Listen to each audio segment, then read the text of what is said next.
How hustling made me go broke. Ladies and gentlemen, this is one of the most important stories that has shaped the last few years of my life. The part where I could either decide to go all in with music or go all in with business. What's the difference, you say? Well, with music, I was told that you couldn't eat pretty much. You had to sleep on your friend's couch for a couple years before you even got your first song out. You would have a couple more years or even a couple decades where you wouldn't pretty much have food on the table. So, I saw the business side of things, which is like a bit more boring stuff, generating leads, generating appointments, social media, things that would bore your eyes out. Well, I was at a pitchfork in my path where I had to either choose all in with music, when my parents said, this is not going to be a good idea. So I decided to go a bit pressured, of course, into the business side of things. I looked at all the business models that I could start, and I actually funneled myself into social media marketing because I started out trying to get my Spotify playlists heard by other people. So I asked myself, how can I get new listeners to my playlist, which I can then monetize? Well, running ads. That would be an amazing idea, right? Little did I know that running ads to a playlist was a surefire way to burn a lot of money and get little to no return of investment. But I was actually lucky. I was saved by the stars, which I applied to a program on the internet that basically enrolled me into like a curator for a Spotify playlist. So I ran traffic a little bit to my own. I got pitched songs every week to add them onto my playlist. So that was basically the start of my journey. I actually got paid on my first month $30 for doing that, which to me was the first online money I had ever made. That absolutely blew my mind just from month one. And I said, this is something that I can't go back to working like, say, a regular job or going to study this and that. I have to go all in with this online stuff. So I decided to delve deeper into social media marketing where I could help my father with his business to get more clients. And then I understood that if I could help my father get more clients, I could probably help any other business. I looked at different niches, people who were realtors selling like houses and stuff. I looked at different stores online, whatever niche that comes to mind. I talked to them and tried to get them signed on to my social media marketing services, per se. But here's the thing, I always knew my passion was more on the artistic side of things. Why did I go a 180 turn to go into something so much more corporate, so much more boring than the artistic side of things, which is what truly called me? And I knew that was my path. Why do I choose the other path that I know, or I kind of know I'm being pressured into, but I still decide to do it? Well, as I said, I was doing it mostly for the money because with the artist path, well, you got to remember, you can't put food on your table if you go on that route. So I said, I'm going all in with the social media marketing. It was something new, and the challenge was something that I wanted to pursue. So I went all in on that. But little later, I was completely burnt out trying to help online stores, trying to monetize. I did get a couple clients here and there, but overall, like, I understood what would be my final goal, my ultimate goal with going with this type of business.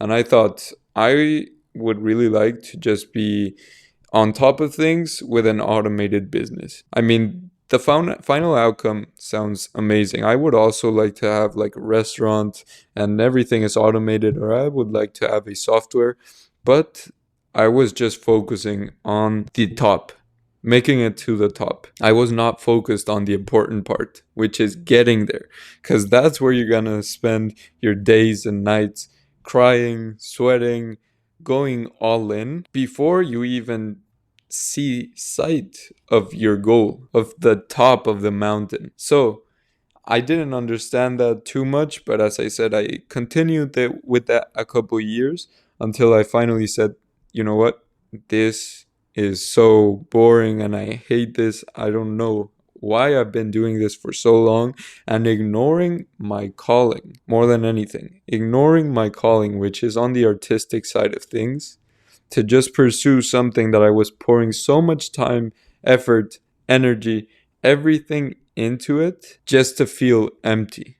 That's the most important thing. I was feeling empty, even though I was later signing many people and I had like different clients and I could go anywhere pretty much. I was still feeling completely empty. And that's when I knew that my artist path was something that I couldn't ignore. And it's actually from an insight from a book that I read called The Alchemist. It's very well known. Where in one part it says it's talking about like your journey calling to you. And this boy is talking to an older guy and he asks him, "What if I don't follow my calling?" And the man says, "Well, on the first year, you're going to be very successful. You're going to be very happy with your wife and your calling is it's going to still be calling you. Like you're going to feel it very intensely.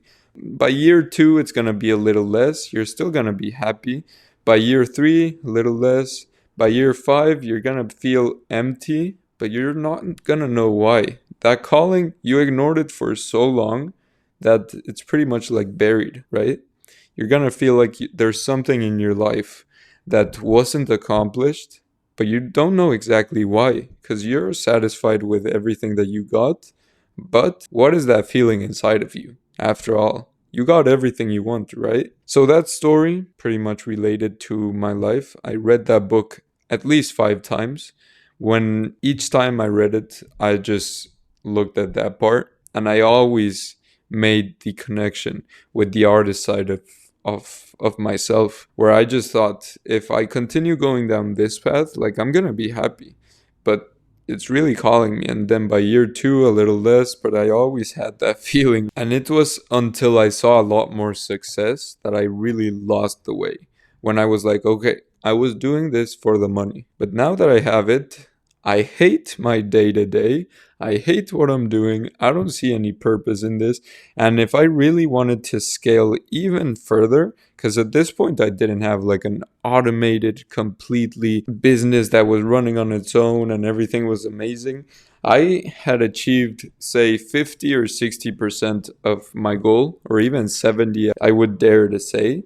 And I still felt like I was so far away and that I was gonna take a long time. So I said, the peak is what I really want, but I'm not willing to go through the struggle for something that I don't believe in, that will help me financially, at least in the short term, but I will sacrifice what I truly value in life, which was following my authentic path, helping other people in a way that was true to me, and seeing more than anything your work impacting people, seeing how that would affect them in a positive way to get over any challenges, to just be a better person than yesterday.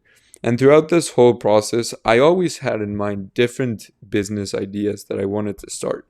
And they always came to me and they were always about self development. I was like, can I create a YouTube channel? Can I create this or that about self development? And I always had this limiting belief that I just had to go, first of all, into the social media aspect, and then I could branch out. Once I was financially free, I could just do whatever I wanted. But I understood that financial freedom is a lie because you have to still be there at least a portion of the day, or at least there's going to be mental real estate that is occupied by the business that you're running or that you're managing. Or if it goes 20 years and you're just like a chairman or something, it's still going to be on your mind at some point. You can't go all in with an artistic side of things without constantly worrying without being your most authentic self, and more than anything, following your true path. And the last thing that really made, like, push me over the edge was thinking, if I made it from nothing to having a pretty alright successful business, I can do whatever I want. I understand that. And you gotta understand that also. You can do absolutely anything in the world, but you can't do everything. You have to choose which struggle you have to go through. And for me, I understood I'm struggling so much with the business for a goal that is superficial. It's not something tangible, and I understand that it's not gonna make me happy. Why not struggle the exact same amount for something that I truly believe in, that makes me happy, that makes me see a true impact on the world, and leave a lasting mark that I'll feel proud of? When I asked myself, if I'm 80 years old tomorrow, what would I like to be remembered for? And it was certainly not business, it was more on the artistic side. So if you're facing any issue where you don't know how to proceed, you're being pressured from society, have this in mind.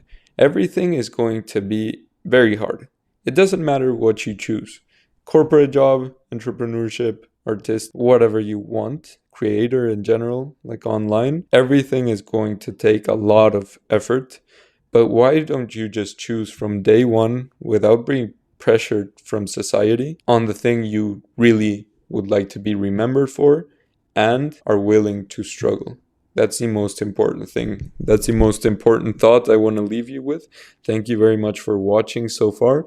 If you like these type of videos, just comment below what you learned. Subscribe to follow along with the journey of self-development, and send me a message if you have any questions. Thank you very much.